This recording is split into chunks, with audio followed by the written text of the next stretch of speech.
அறந்தமிழ் நேயர்களுக்கு வணக்கம். தொடர்ச்சியாக எங்களுக்கு பேராதரவை கொடுத்து கொண்டிருக்கும் அத்தனை நல்லுணங்களுக்கும் எங்களோட நன்றி.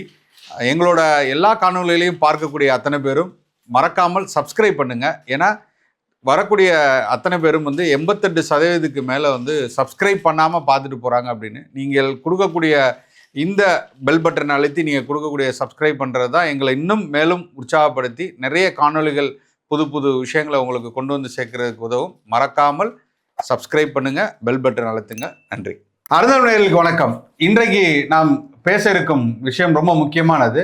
ஈரானில் தொடர்ச்சியாக நடைபெற்று கொண்டிருக்கும் இந்த போரில் பல சிக்கல்களை உருவாக்கி இருக்கிறது. அதிலும் முக்கியமாக இந்தியாவில் இன்னைக்கு சமையல் எரிவாயு தட்டுப்பாடு, இன்னைக்கு அடுத்து எரிபொருள் தட்டுப்பாடு. இன்னைக்கு மக்கள் மிகப்பெரிய அவதிக்குள்ளாராங்க. எங்கு பார்த்தாலும் மக்கள் சாரையாக எரிபொருள் நிரப்புறதுக்காக கூட்டமாக நிற்கிறாங்க. இங்கே சமையல் எரிவாயு இல்லை நிற்கிறாங்க. இதை பற்றி தான் நம்ம இன்னைக்கு விவாதிக்க இருக்கிறோம். வாங்க நிகழ்ச்சிக்குள்ள போகலாம். அண்ணா வணக்கண்ணே. வணக்கம் சசி. என்னண்ணே ரொம்ப இக்கட்டான சூழ்நிலையை நோக்கி இந்தியா நடந்து கொண்டு இருக்கிறது போலதான் தெரியுது. அதுலேயும் தமிழ்நாட்டில் பெரிய பிரச்சனை. தமிழ்நாட்டிலன்னு நம்ம ஆரம்பிக்கிறோம்ல, அங்கதான் சிக்கல். என்னன்னா நேற்று பிரதம மந்திரி திருச்சி பொதுக்கூட்டத்தில் பேசுறாரு.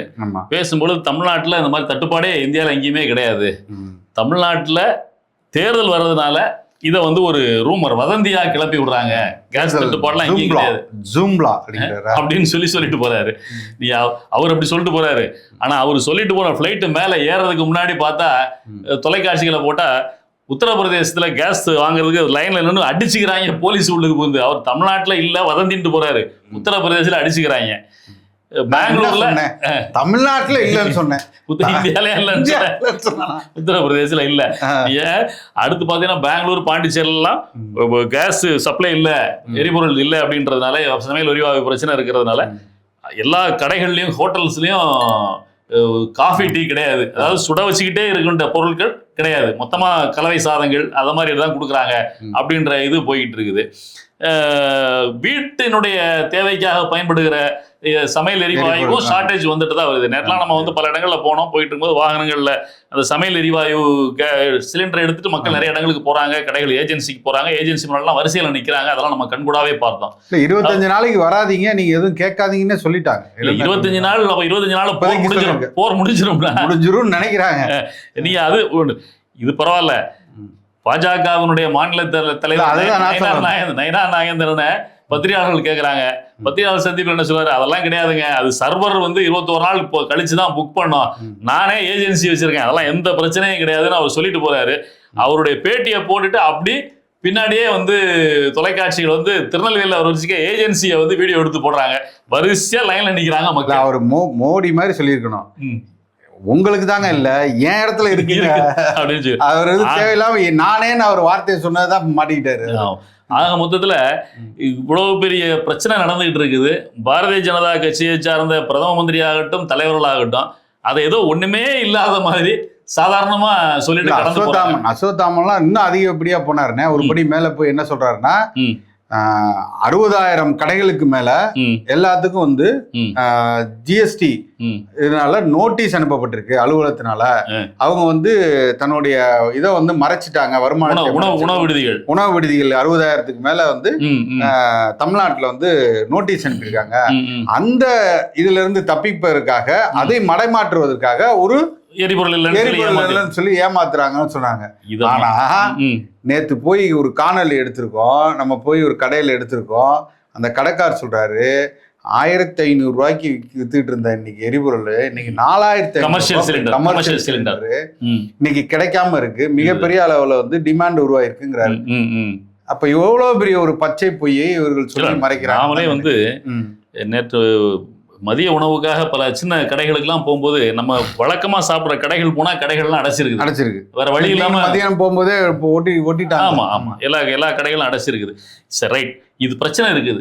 இது என்னென்ன விளைவுகளை ஏற்படுத்துது அப்படின்னு பாருங்க. நீ ஒண்ணும் கிடையாது, ரொம்ப சாதாரணமா இப்போ நீங்க தொழிற்சங்க சிபிஎம் தொழிற்சங்க தலைவர்கள் பத்திரிகைகள்ல பேட்டி கொடுத்துட்டு இருக்காங்க.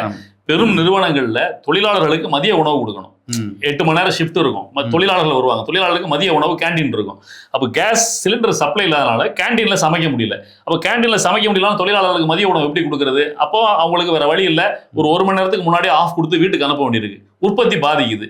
இது எவ்வளவு நாளைக்கு இது தொடரும்னு சொல்ல முடியாது. அப்போ ஒவ்வொரு முறையும் இந்த ஷிஃப்ட் வந்து மாலை 6 மணிக்கு ஆரம்பிக்கிற ஷிஃப்ட் காலைல 6 மணி வரைக்கும் இரவு ஷிஃப்ட் இருக்கும். 8 மணிக்கு வருவாங்க, காலைல 6 மணிக்கு போவாங்க. அப்போ இரவு நேரத்துல நம்ம வந்து அவங்களுக்கு வந்து உணவு கொடுக்க வேண்டிய தேவை இருக்குது, இல்ல காஃபி டீ கொடுக்க வேண்டிய தேவை இருக்குது. அதெல்லாம் கொடுத்தாதான் அவர்களை வந்து உற்பத்தியில ஒரு சுறுசுறுப்பாக ஈடுபடுத்த முடியும். அவர்களுக்கு அத்தியாவசிய தேவை இல்லை. அப்ப அதை வந்து அவங்களுக்கு கொடுக்க முடியல அப்படின்னா உற்பத்தி பாதிப்பு ஏற்படும். இது வந்து நாட்டினுடைய பொருளாதாரத்தை வேற திசையை நோக்கி கொண்டு போயிடும் அப்படின்னு சொல்லி அதை தாண்டி அவர்கள் வந்து பல இடத்துல போய் இன்னைக்கு வந்து உணவு வந்து ஒரு நிறுவனமா இருக்கட்டும், நிறுவனத்துக்கு உணவு வந்து வாகனங்கள்ல வந்து அங்க வந்து சப்ளை பண்றதா எல்லாமே இப்ப பாத்தீங்கன்னா சென்ட்ரலைஸ்டு கிச்சன் கொண்டு வந்துட்டான். அப்ப இன்னைக்கு வந்து ஒட்டுமொத்த சென்னை நகரத்துக்குள்ள நடக்கக்கூடிய எல்லாருமே சென்ட்ரலைஸ் கிச்சன்ல பண்ணி தான் அங்க கொண்டு வந்துருக்கான். கேஸ் இல்ல, ஒட்டுமொத்தமா ஒரு இடத்துல பாத்தீங்கன்னா நீங்க OMR இந்த பகுதியில் இருக்கிற ஐடி நிறுவனம் எல்லாமே ஒர்க் ஃப்ரம் ஹோம். அதாவது எப்படி கொரோனா காலகட்டத்தில் ஒர்க் ஃப்ரம் ஹோம் கொடுத்தாங்களோ அதே மாதிரி எல்லாருக்குமே ஒர்க் ஃப்ரம் ஹோம் கொடுத்து வேலை செய்ய சொல்லிட்டாங்க. இது உணவு பிரச்சனைகளால இப்ப அடுத்து என்ன ஆகும்? அதிகாரிகள் வந்துட்டு இருக்காங்கல்ல, அவங்களே இப்ப வந்து எரிபொருள் இல்லை அப்படின்னா வாகனத்தை ஓட்ட முடியாம அவங்களும் வர முடியாத சூழல்லாம் ஏற்படுது. இதை வந்து போக்குவதற்கு என்ன செய்யலாம்? இப்ப வந்து பாரதிய ஜனதா கட்சியை சார்ந்தவர்கள் திமுகவை நோக்கி குற்றம் சுமத்துறாங்க. தமிழக அரசியல் என்ன நடவடிக்கை எடுத்திருக்குது அப்படின்னு கேள்விகள் வைக்கிறாங்க. தமிழக அரசு என்ன சொல்லுது? இது தமிழகத்தின் அரசினுடைய பிரச்சனை கிடையாது, மத்திய அரசினுடைய பிரச்சனை. எரிவாயு வரல அப்படின்னா அதுக்கான முன்னேற்பாடை பண்ணிருக்கணும். அதனுடைய சேவ் எவ்வளவு தூரம் நம்மளால பாதுகாத்து வச்சிருக்க முடியும், எவ்வளவு நாளைக்கு இல்ல எவ்வளவு நாளைக்கு போர் நடக்கும்ன்றதெல்லாம் ஆன்டிசிபேட் பண்ணி நம்ம எவ்வளவு ஸ்டாக் வச்சிருக்கணும்ன்றதை நீங்க ஏன் வச்சுக்கல? முன்னாடியே செஞ்சிருக்கணும்ல. அமெரிக்காவுக்கும் ஈரானுக்கும் இடையில இந்த பிரச்சனை வரப்போகுது, இஸ்ரேல் பிரச்சனை வரப்போகுதுன்றது எவ்வளவு நாளைக்கு முன்னாடி தெரியும். அமெரிக்கா திரும்ப திரும்ப அறிவிச்சுட்டு இருந்தாங்க விரைவில் நம்ம தாக்க போறோம்ன்றத. அப்ப இதெல்லாம் முன்கூட்டியே நம்ம வந்து ப்ரிடிக்ட் பண்ணி நம்ம இதுக்கான தேவைகளை செய்யறதுக்கான ஒரு மத்திய அரசு இருக்குது, நீங்க ஏன் செய்யலாம் அவங்க வைக்கிறாங்க. ஆக மொத்தம் இவங்க 2 பேரும் சண்டை போட்டுட்டு இருக்கிறத விட்டுட்டு இப்போதைக்கு மக்களுக்கு என்ன தேவை, இதை சரி பண்றதுக்கு மக்களுக்கு என்ன கொடுக்கணும் அப்படின்றத 2 பேரும் சேர்ந்து செய்ய வேண்டிய தேவை இருக்குது. இல்ல நீங்க மத்திய அரசு நம்ம சொல்றோம்ல, இப்ப நீங்க சொன்னீங்க மத்திய அரசுன்னு.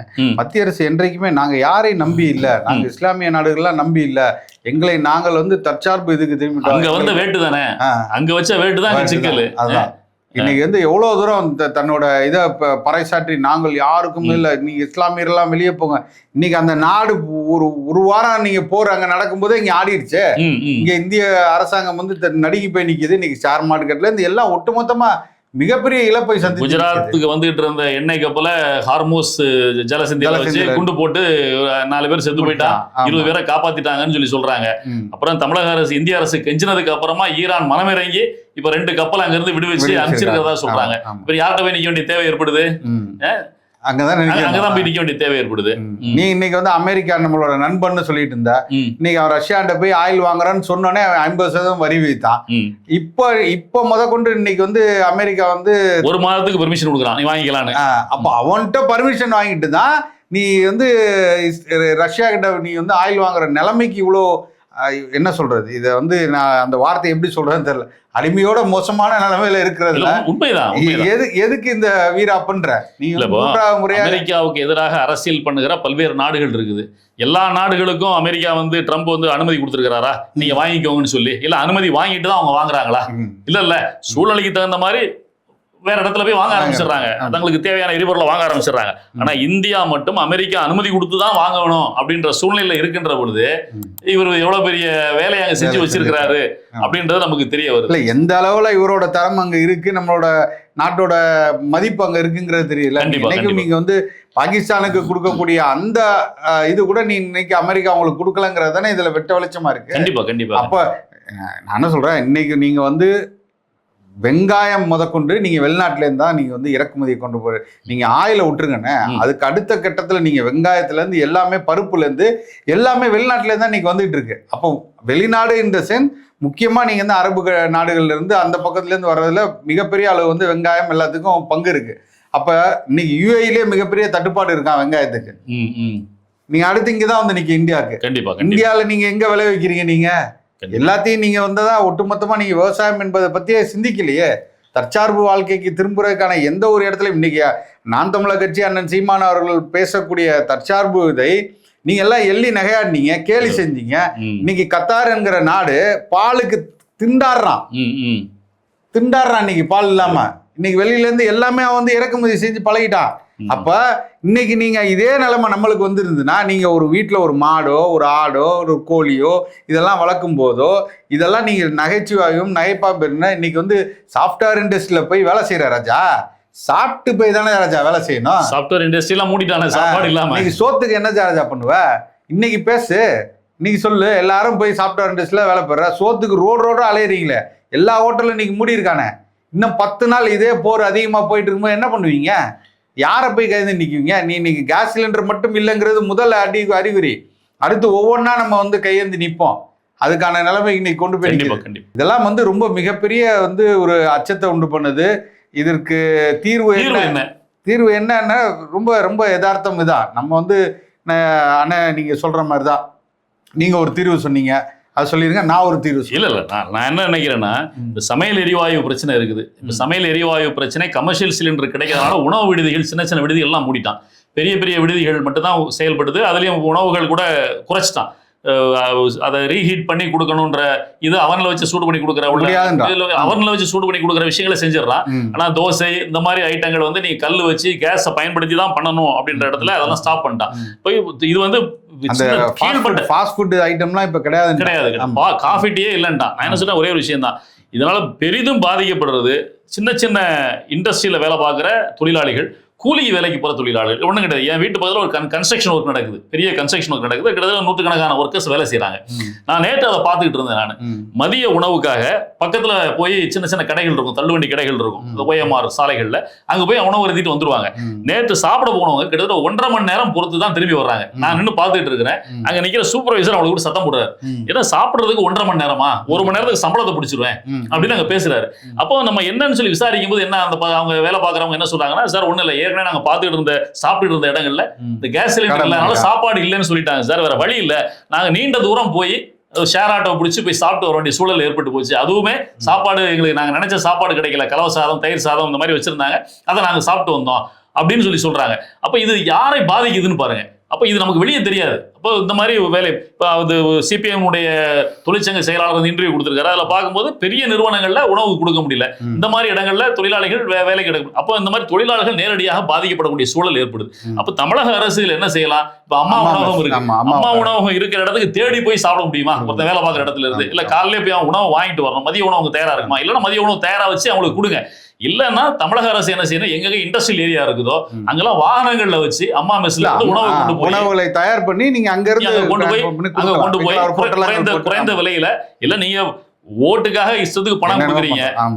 பேங்க் அக்கௌண்ட்ல வந்து 5000 போடுறீங்க, 8000 போடுறீங்க, 3000 போடுறீங்க, 1000 பணம் போட்டுக்கிட்டு இருக்கிறீங்க. அப்ப இது வந்து முக்கியமான காலகட்டம், ஒரு சூழ்நிலை வந்து இறுக்கமான அசாதாரணமான சூழ்நிலை. அதனால தமிழக அரசு வந்து உணவை வந்து கொண்டு போய் அங்கே கொடுக்கலாம். வேலைகள் நடக்கிற இடங்கள்ல, பெரிய இண்டஸ்ட்ரியல் ஏரியால, இல்லைன்னா ஒரு கட்டட கன்ஸ்ட்ரக்ஷன் ஒர்க் பெரிய இடத்துல நடக்குன்னா அங்க போய் நீங்க அப்ரோச் பண்ணி நீங்க வந்து உங்களுக்கு எவ்வளவு உணவு தேவை, நீங்க பக்கத்துல உள்ள அம்மா மெஸ்ல சொல்லிடுங்க, உங்களுக்கு அங்க சப்ளை பண்ணுவோம் அப்படின்னு சொல்லி குறைந்த விலையில கொடுக்கலாம். இதை செய்யலாம். இது வந்து கமர்ஷியல் சிலிண்டர் இருக்கு. அப்ப இதுக்கு அடுத்து கொஞ்சம் காலகட்டம் ஆயிடுச்சுன்னா டொமஸ்டிக் சிலிண்டருக்கும் இந்த சிக்கல் உருவாயிடுச்சு. கிட்டத்தட்ட உருவாயிடுச்சு. இன்னொரு 10 நாள் 15 நாள் தள்ளி 2 வாரம் 3 வாரங்கள் தள்ளி போச்சுன்னு சொல்லி சொன்னா அந்த போர் வந்து தொடர்ந்துட்டு இருந்துச்சுன்னா அப்போ அதுவும் தட்டுப்பாடு ஏற்பட்டுரும். அப்போ வீட்டுல சமைக்க முடியாத சூழல் ஏற்பட்டா என்ன செய்யறது? அப்போ நான் என்ன நினைக்கிறேன்னா, தமிழக அரசு இது நம்ம ரேஷன் கடைகள் மூலமாக கொள்முதல் விலைக்கு இண்டக்ஷன் ஸ்டவ், மின்சாரத்தை பயன்படுத்துகிற ஸ்டவ்வை வாங்கி கொடுக்கலாம். கொடுத்துட்டு இந்த போர் முடிகிற வரைக்கும் இந்த இண்டக்ஷன் ஸ்டவ் பயன்படுத்துகிற பொதுமக்கள் அனைவருக்குமே ஒரு 100 யூனிட் மாசம் மின்சாரம் இலவசம் அப்படின்னு அறிவிக்கலாம். ஏதோ பணம் கொடுக்குறீங்க, இதை அறிவிக்கல தப்பில்லை. அப்படி இருக்கும்போது குறைந்தபட்சம் வீட்டுல சமையல் பயன்படுத்துறதுக்கு வசதியா இருக்கும் அப்படின்னு நான் எதிர்பார்க்கிறேன். சோ இதே தமிழக அரசு நம்ம வந்து அருந்தமிழ் மூலமாக நம்முடைய கோரிக்கையாக வைக்கிறோம். இதை தமிழக அரசு எடுத்துக்கொள்ள வேண்டும். இது கேஸை பொறுத்த அளவுல நீங்க அடுத்த கட்டத்துக்கு வந்து யோசித்து பாருங்க. இன்னைக்கு பெட்ரோல் பங்க்ல பெட்ரோல் இல்லைன்னு மூட ஆரம்பிச்சுட்டான். இது இன்னும் 2-3 வாரங்கள் இந்த போர் தொடர்ந்துன்னா டீசல் தட்டுப்பாடும் ஏற்பட்டுரும். அப்ப டீசல், பெட்ரோல் போன்ற வாகன எரிபொருட்கள் இல்லைன்னு வச்சுக்கோங்க. இங்க தேர்தல் வேற வருது.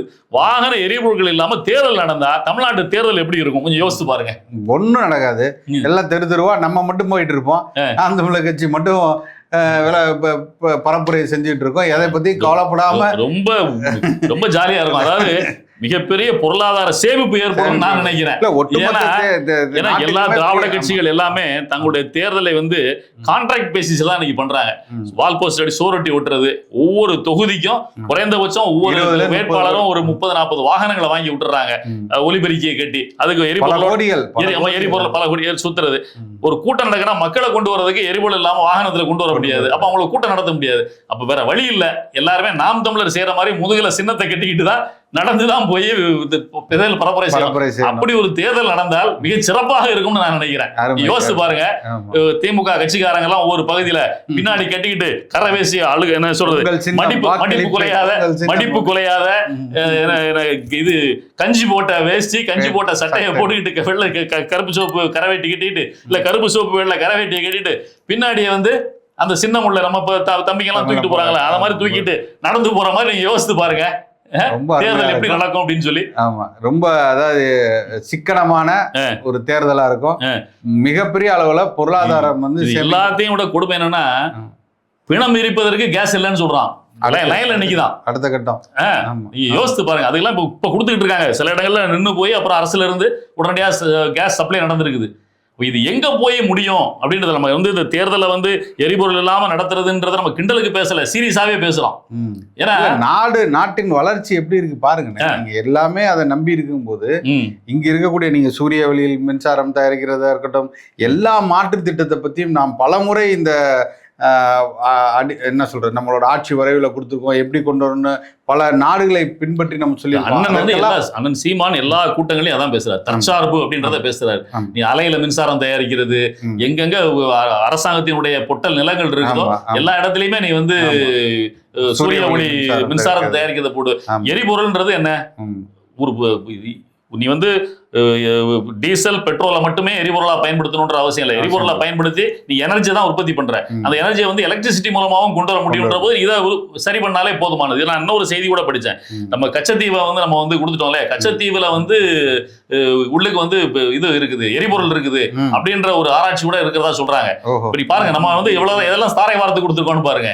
அப்ப இப்படிப்பட்ட சூழ்நிலையில இன்னைக்கு வந்து தமிழ்நாடு இருக்குது, இந்தியா போயிட்டு இருக்கு. தற்சார்பு அப்படின்றதெல்லாம் தாண்டி நம்ம வந்து வளர்ச்சின்ற அடிப்படையில இயந்திரத்தனமான வாழ்க்கையை மட்டுமே வளர்ச்சி, தொழிற்சாலைகள் வருவது மட்டுமே வளர்ச்சி அப்படின்னு சொல்லி நினைக்கிறது எந்த ஆபத்துல கொண்டு விடும் அப்படின்றது இப்பதான் தெரியுது. இறுதியா நம்ம மக்களுக்கும் ஒண்ணு சொல்லிக்கிறோம், இந்த நேரத்தில் நாமும் சற்று ரொம்ப கவனமாகவும் ரொம்ப நிதானமாகவும் அதை போல சிக்கனமாகவும் எந்த விதத்தில் நாம் இந்த என்ன சொல்றது நெருக்கடியான காலகட்டத்தில் நாம் எப்படி அணுகணும்னு பார்க்கணும். நாம் என்ன பண்றோம்னா ஒட்டுமொத்தமா ஒரே நேரத்துல போய் வாகனங்களோட எல்லாம் போய் அந்த இடத்துல நிக்கிறதா இருக்கட்டும், அங்கு நடக்கக்கூடிய பிரச்சனைகளா இருக்கட்டும், எல்லாமே நம்ம ஒரே நேரத்துல இப்ப உணவு வாங்குறதா இருக்கட்டும், இல்ல எரிபொருள் நிரப்புறதா இருக்கட்டும், எல்லாம் போய் நமக்குள்ள நம்ம ஒரு பெரிய ஒரு சண்டையை உருவாக்கிக்கிட்டு அந்த இடத்துல போய் நெரிசலை உருவாக்கி சிக்கலை உண்டாக்குறத தவிர்த்து விட்டு நாம் எப்படி சிக்கனமாக பயன்படுத்தலாம், அதே போல தவிர்க்கலாம். அத்தியாவசியமாக போக வேண்டிய இடத்துக்கு மட்டும் போகலாம், இல்லாட்டி பப்ளிக் டிரான்ஸ்போர்ட் ஒரு தனிநபர் போறதுக்கு ஒரு பெரும் வாகனத்தை 4 பேர் வாகனத்தை பயன்படுத்தாமல் இருப்பது, பொது இதை போக்குவரத்தை பயன்படுத்தலாம். அதே போல நம்ம எரிபொருளா இருக்கட்டும், அதெல்லாம் வந்து ரொம்ப வாங்கி உடனே நம்ம கொண்டு போய் அண்டாவா பேரலா ஸ்டாக் வைக்கிறதும் மிகப்பெரிய தப்பு. அதை யாரும் செய்ய வேண்டாம். நமக்கானவே நிச்சயமாக அரசு கையில நீங்க கொடுத்தீங்கன்னா ஓரளவுக்கு அவர்கள் சரி செய்யக்கூடிய இடத்துல இருப்பாங்க. அதை தாண்டி நாம் வந்து இதை வந்து தவறாக பயன்படுத்தி நம்ம ஏற்கனவே இந்த கோவிட் டயத்தில் பண்ண மாதிரி எல்லாரும் போய் அடித்து கொண்டு நிற்க வேண்டிய தேவை இருக்காது. அதை தவிர்த்து விடலாம். தமிழக அரசுக்கும் நாங்கள் வைக்கின்ற கோரிக்கை தான், நீங்கள் அந்த மாற்று திட்டத்துக்கு நாம் நகர வேண்டும். நாம் நம்மை எந்த இடத்திலும் தற்காத்து கொள்வதற்கு தயாரான ஒரு நிலையில் நாம் நம்மளை வளர்த்து கொள்ள வேண்டும். நம்ம அதற்காக அந்த திசையை நோக்கி நாம் செல்ல வேண்டும் என்பதுதான். அதை நாம் தமிழர் கட்சி பலமுறை எடுத்து சொல்லியிருக்காங்க, அவர்களின் ஆட்சி வரைவிலையும் கொடுத்துருக்காங்க. இனி வரும் காலங்கள்னாவது அரசு இதை பார்த்து எந்த விஷயங்கள் எந்த திட்டங்கள் சரியானவை என்று எடுத்து கண்டிப்பாக மக்களுக்கான செய்ய வேண்டும் என்பதுதான் அருந்தமிழ் சார்பாக நான் கேட்டுக்கொள்கிறோம். நன்றி, வணக்கம்.